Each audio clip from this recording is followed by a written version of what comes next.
1. Nama saya Amanda Dekam-Dekasari, NIM 70. Saya Usmi Maratun Fadila, NIM 43. Saya Haya Sukarnandila, NIM 83. Di sini kami akan mempresentasikan tentang olah vokal bernyanyi pada lagu anak-anak.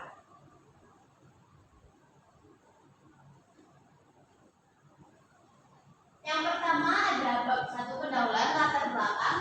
Fonologi merupakan cabang linguistik yang mempelajari bunyi-bunyi bahasa dan fungsinya dalam sistem bahasa. Lalu dalam praktik pembelajaran bahasa ini, terutama pada jenjang awal pendidikan, lagu anak-anak menjadi media efektif untuk mengenalkan bunyi kepada anak-anak. Lagu ini tidak hanya menyampaikan pesan moral, tetapi juga kaya akan unsur fonologi seperti vokal, diftong, konsonan, klaster, serta gejala bahasa fonologisnya.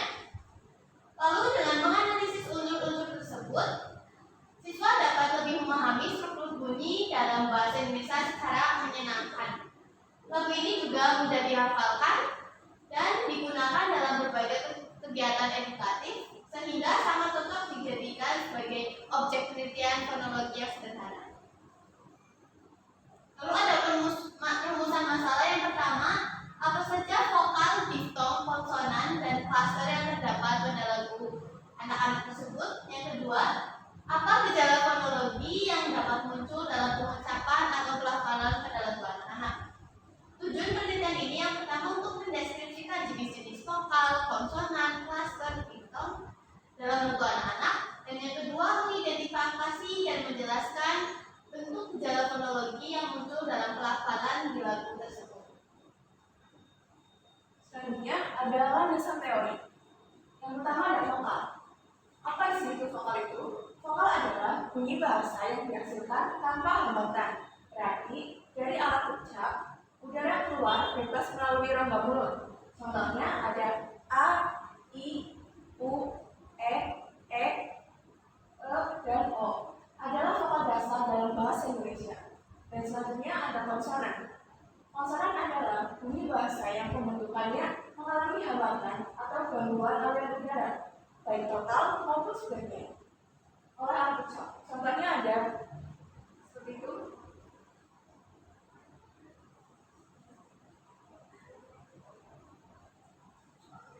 Selanjutnya ada diftong. Diftong merupakan gabungan dua vokal yang diucapkan dalam satu kesatuan suku kata. Diftong diawali oleh vokal utama dan diikuti oleh vokal semivokal dalam satu aliran suara, sehingga terdengar meluncur atau berdiri.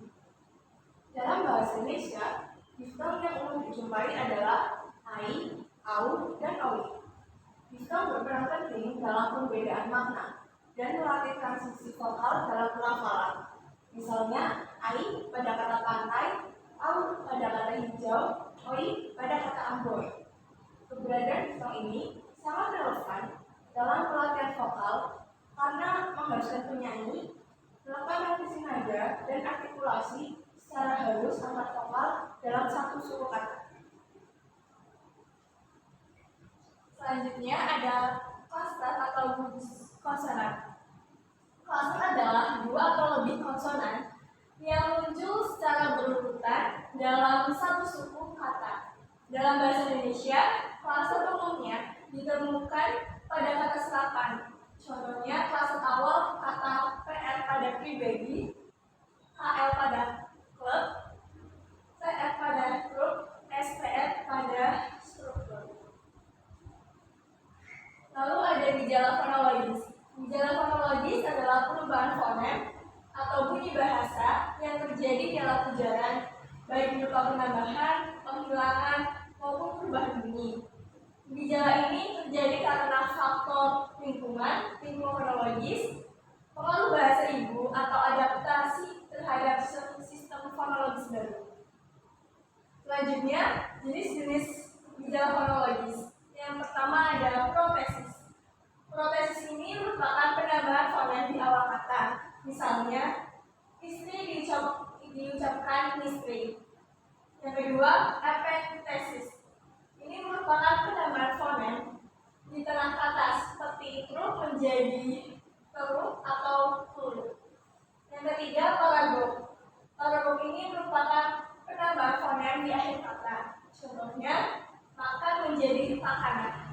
Yang keempat ada aparesis, merupakan penghilangan fonem di awal kata, misalnya sekolah menjadi sekolah. Yang kelima sinkop. Sinkop adalah penghilangan fonem di tengah kata, contohnya sudah menjadi sedar. Yang keenam apokop. Apokop ini adalah penghilangan fonem di akhir kata, seperti tadi menjadi tar. Yang terakhir ada asimilasi. Asimilasi ini merupakan perubahan fonem akibat pengaruh bunyi di sekitarnya. Contoh, mengambil menjadi mengambil. Lalu ada jenis asimilasi. Yang pertama ada asimilasi progresif, itu karena pengaruh dari fonem sebelumnya. Yang kedua asimilasi regresif, itu karena pengaruh dari fonem sesudahnya. Dan yang terakhir asimilasi resiprokal, itu karena saling mempengaruhi.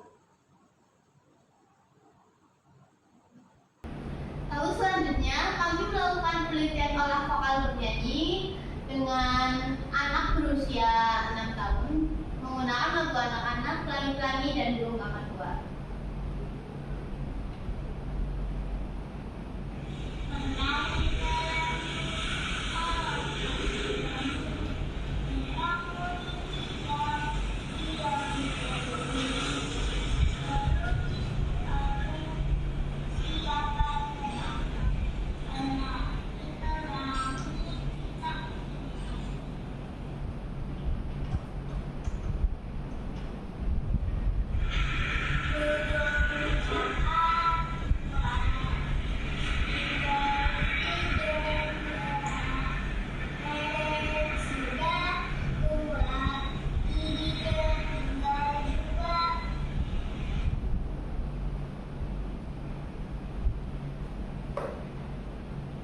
Jadi setelah melakukan penelitian tersebut, kami mendapatkan beberapa poin. Yang pertama, vokal U kurang gula dalam kata burung pada lagu burung kakak tua.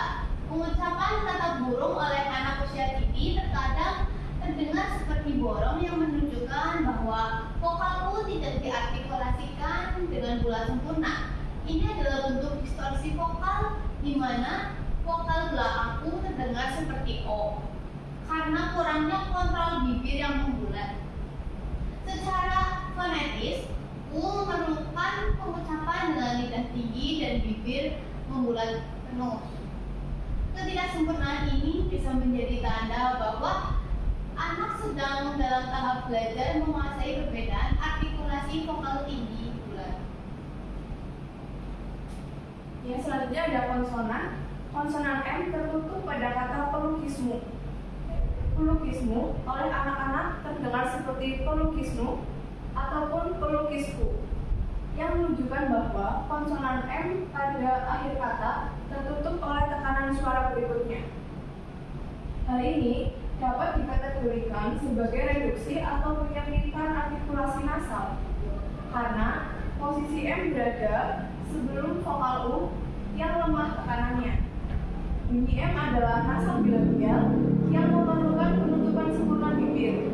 Namun pada anak-anak, hal ini bisa stabil karena kombinasi organ ucap yang belum sempurna. Selanjutnya ada diftong. Diftong AU pada pengucapan kata hijau sudah benar. Selanjutnya ada klaster. Klaster MG pada kata langit, SM pada kata pelukismu, PT pada kata ciptaan, NG pada kata gerangan, NG pada kata jendela, NG pada kata guru, dan terakhir NG pada kata tinggal. Lalu kalau ada gejala bahasa fonologi, kata gerangan menjadi gelangan, perubahan gerangan menjadi gelangan merupakan contoh dari gejala fonologis berupa asimilasi atau substitusi fonetik. Fonem L digantikan oleh L karena keduanya memiliki artikulasi yang mirip. Namun L cenderung lebih mudah diucapkan oleh anak-anak dibanding N. Gejala ini umum terjadi pada anak usia 5-6 tahun yang belum menguasai getaran lidah yang untuk bunyi F. Selain itu kemungkinan terjadi juga reduksi bunyi pada bagian tengah kata.